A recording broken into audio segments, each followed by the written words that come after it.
Hey guys, so you might have heard this Cydia tweak called Vertex. It's been rather popular lately. It costs $149 in one of the default repos. It is pretty nice because it alters your multitasking switcher to look different and it acts different as well, and I'll show you that right now. So let's go into the multitasking switcher. I'm doing this with multitasking gestures, by the way, if you don't know what that tweak is, but that's how I'm doing that. Anyway, this is what it is. This is Vertex. This is the big thing. This is what you're getting with Vertex. No gestures, no anything. It's just this panel. So you have the apps here, the scrollable list of different apps right there.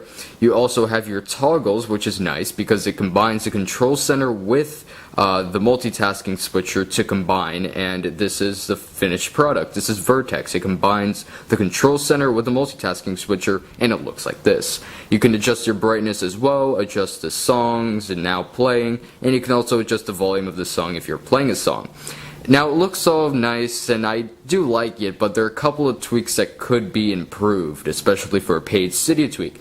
Now you see down here the play button is a little bit shifted to the right, like it's not completely centered, and that pisses me off a little bit, but that's just me and my state of mind, because I have to have everything perfectly symmetrical.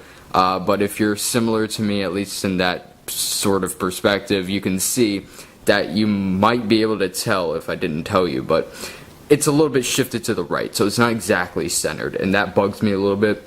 Yeah, so it could be shifted ever so slightly to the left. I know that's a little bit of a nagging complaint, but that's just something I observed, and that's not something that I like. But there are settings for this. If you go into Vertex, not status modifier, Vertex, you can enable it or disable it, which is always a plus. If you absolutely hate the tweak for a temporary amount of time, you can disable it. Then you can toggle certain things to be on or off. I like this one, round card corners. This is actually pretty beneficial, not in a practical way, but you can see that they're a bit rounded at the edges, which is nice, and I'm probably going to keep that. You can set your toggles to be whatever. I'll probably adjust these as time progresses, but I don't have it set to my liking because, honestly, I'm not going to use any of these. The only one I'm going to use is the brightness, and the brightness switcher or sliders right here, so it's very futile to have that right there, so I don't know why it's there. Anyway, let's keep going on. Then we have horizontal paging or vertical paging for those toggles. So I really like this tweak. It's nice, it works, which is a good thing. It could be a little bit better because, of course, that one thing I mentioned, of course, nobody cares about that, but I do, so I'm a somebody. So I'm sure a couple of people out there dislike that, lack of the play button being non-centered. You could probably see that in the video, too. It's a little bit to the right. I'm not making it up, so yeah. And a couple other things that could be improved. It's mainly just one thing. I have an iPod Touch 5th generation, which has a dual-core A5 chip, which isn't really that fast. It's not the fastest of chips, and it does lag like crazy sometimes. There's sometimes when I've been scrolling through, you can see this right here.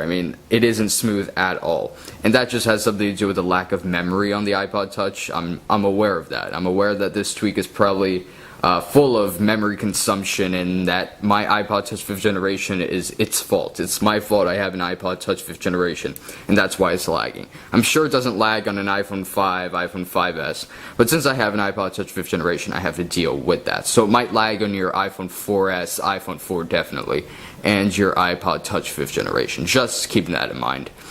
You can decide if you want to get this. It is a nice tweak. I like it. Is it worth $150? Yeah, I like it. It's very nice. People are saying it's going to be the iOS 8 multitasking switcher. That's ridiculous. It's not going to be that. It's just a concept, and it's merely a concept. I highly doubt that Apple's going to take this into consideration. They probably couldn't care less. They're just going to keep the same thing in iOS 8. But anyway, that is Vertex. Hopefully you enjoyed this video. If this was helpful at all, give this a thumbs up. More videos are coming from me, so be sure to stay subscribed and don't unsubscribe if you want to see more stuff, because that wouldn't make sense at all. Thanks for watching, guys, and I'll catch you in the next video. Take care.